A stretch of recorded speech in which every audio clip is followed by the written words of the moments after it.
What's up YouTube, Cardboss here, back with another video. In today's Marvel segment, we're going to discuss about the other popular insert in the Marvel retro series that nobody's talking about. You guys are very familiar with the Marvel PMG. I talk about it a lot on the channel, and it is the most popular Marvel card from the investment perspective. Okay, it ticks all the necessary points for investment, and we've talked about that many times. But one other insert which is also familiar to many investors is this Jambalaya series. Now, the Jambalaya series also came out in 2013 retro. I don't have a copy here. This is the 2015 version, right? And it also follows a similar suit of the Jambalaya series in the 1997 Flare Metal basketball and football as well. So, as an investor coming from the sports card world, Jambalaya is a series of inserts that you are familiar with, and these are quite tough pulls, right? So the 2015 ones and the 2013 ones have similar pull odds of 1 in 200 packs, which is 20 packs a box. That makes about 1 in 10 boxes a case hit, in a sense. So why doesn't the Jambalayas get similar love by investors, right? I'm not talking about collectors here, but investors compared to, say, the PMGs, right? So obviously, PMGs are more popular, it's more well known, but let's dive into a little bit more detail.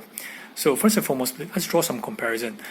We talk about lineups, right? So the lineup for Jambalayas and the lineup for PMGs are very similar. Yes, they have a couple of differences, but the main characters are the same. Like, for example, you would have Deadpool for both, Scarlet Witch, and then and a few others as well. So the main guys, Wolverine, Captain America, you have all of those, right? So lineup is not an issue. Okay, so what's different is this. Number one, from the look itself, right? PMG has this nice finish, right? Whereas Jambalaya, not so. And if you pull it out from the sleeve, right? Let me pull out the Deadpool. There is a kind of like a matte finish here that doesn't really stand out, in terms of eye appeal. But then again, as a collector, you generally go for the card. If you're a PC, Deadpool, for example, like myself, you wouldn't mind if it doesn't stand out as much because it is an important card in the series. But for investors, they want to push cards, that has some eye appeal, to potential buyers. And Jambalaya, despite it being as popular, or maybe not as popular, but also famous as precious metal gems, it is not on the same level, right? So I would say that it's one tier level in the eyes of the investor, not in the eyes of a collector. Okay. Next thing up, in terms of rarity. Now I said that this was a tough pull, one in a case, for example, right? But Jambalayas do not have serial number. When you compare to a precious metal gems, there is serial number at the back, and this one's Deadpool here is number 1 out of 50. Of course, we can somehow engineer the print runs, we can get some numberings out of this, but that's besides the point. There is no serial number on this.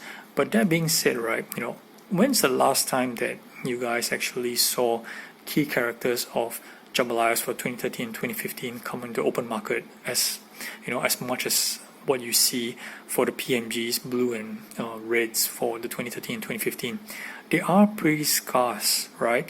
Now, it doesn't mean that there's a bunch of collectors that's holding all the Jambalayas in their books and whatnot, but it could be, it just maybe isn't as pulled as often as what we are led to think, right? And that's scarce. Okay.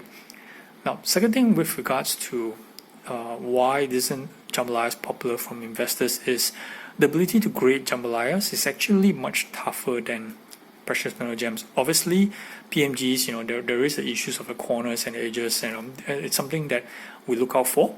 And of course, it's something that we can find really good condition PMGs to send for grading, and you can see the results, 9s and some outlier of 10s. But it is pretty easy to locate PMGs in pristine condition, but it is tough to get for Jambalayas. This Scarlet Witch is actually a good example, especially on the backs, right? So you see, first of all, it has rounded edges. Now, rounded is actually not a good thing, right? You would think that pointy edges are tough, but rounded edges are worse. And because of the black border here, right, it makes it even a tougher grade right? Because you can see any edge wear or any whites on this.